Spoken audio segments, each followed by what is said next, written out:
បរោះនោះដាក់លក់ប្រអប់អាចកំបាំងមួយលានតែរាល់ថ្ងៃនៅតែមានមហាសេដ្ឋីរាប់មិនអស់ចង់ទិញថែមទាំងសុខចិត្តលុបជង្គង់អង្គគាត់ដើម្បីបានសិទ្ធិទិញតែបរោះនោះក៏លេចឃើញភ្លាមថាមហាសេដ្ឋីនោះគ្មានសិទ្ធិទិញប្រអប់អាចកំបាំងទេព្រោះប្រអប់អាចកំបាំងរបស់គាត់អាចលក់បានតែមនុស្សចិត្តល្អបំផុតឬមនុស្សចិត្តអាក្រក់បំផុតប៉ុណ្ណោះពេលនោះកូនស្រីសេដ្ឋីម្នាក់ដែលដើរកាត់បានឃើញបរោះនោះលក់ប្រអប់អាចកំបាំងនាងក៏ចាប់អារម្មណ៍ភ្លាមហើយចង់សាកទិញមួយនាងក៏បានសួរថាក្នុងប្រអប់នោះមានអ្វីខ្លះប្រអប់អាចកំបាំងគ្រប់សពមានអ្វីគ្រប់យ៉ាងនិយាយធំម្លេះប៉ា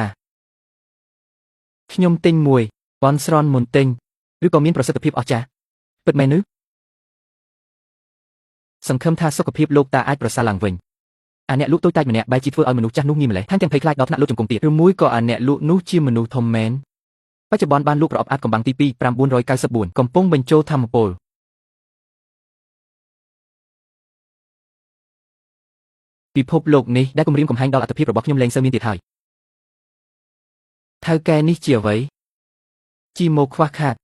អីគេញ៉ៃញ៉ៃយ៉ាងនេះជីម៉ូដែលត្រង់មេឃនឹងផែនដីក្នុងរឿងព្រេងនិទានមានប្រសិទ្ធភាពព្យាបាលរោគ100មុខគិតជាប់ជានិច្ចនិងមានការឆ្លើយតបគិតអ្វីបាននឹង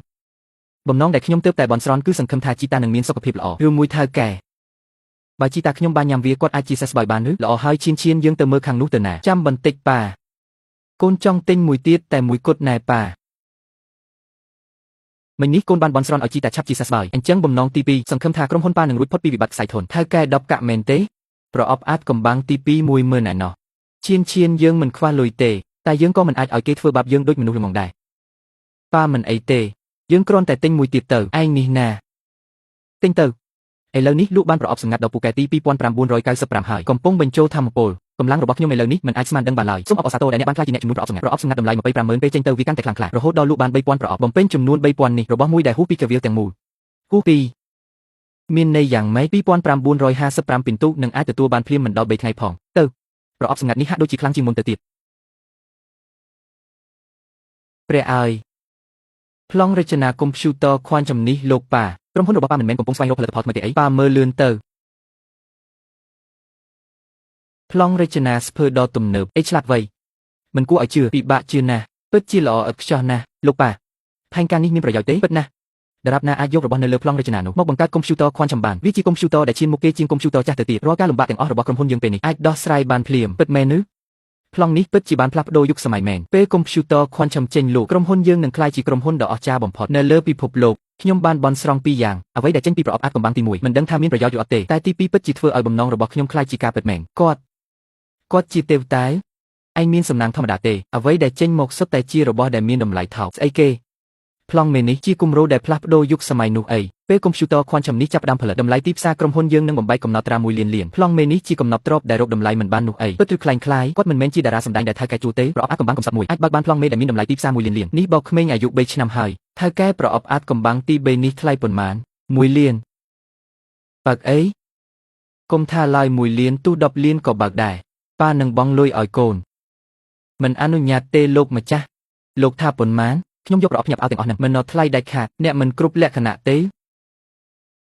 ហេតុអ្វីបានជាមិនគ្រប់លក្ខណៈខ្ញុំមានលុយលោកចង់បានប៉ុន្មានខ្ញុំនឹងឲ្យទាំងអស់10លាន100លានប្រអប់ភ្ញាប់ឲ្យទាំងអស់នេះខ្ញុំយកហើយលុយគឺជាវត្ថុដែលគ្មានតម្លៃបំផុត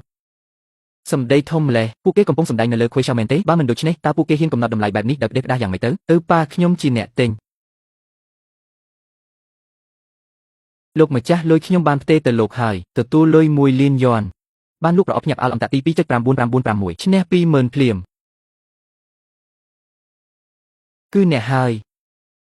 លោកម្ចាស់មានគេបើកបានប្លង់រចនាខ្វាន់ឆំការរកឃើញប្លង់រចនាខ្វាន់ឆំពីប្រអប់ភ្ញាប់អាល់គឺសម្រាប់តាក់ទាញធនធានពីខាងក្រៅហាពិតជាអស់សំណើចខ្លាំងណាស់ពីដំបូងគិតថាជាមនុស្សធំមិននឹកស្មានថាជាអ្នកបោកប្រាស់ខ្ជះខ្ជាយពេលខ្ញុំសោះអូនសម្លាញ់យប់នេះញ៉ាំអីទៅអូនហាប្រអប់អាចកំបាំងទី3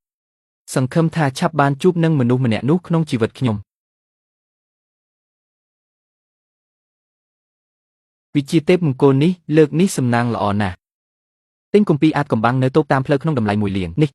មិនមែនជាការសម្ដែងទេមែនទេនៅក្បែរនេះគ្មានម៉ាស៊ីនថតលាក់ទេហេកម្មវិធីអ្នកទាំងអស់គ្នាឈ្មោះអីដែរដល់ពេលនោះខ្ញុំនឹងជួយបង្កើនចំនួនអ្នកទស្សនារបស់អ្នកហាមិនក៏នៅមានរបស់បោកប្រាស់ទៀត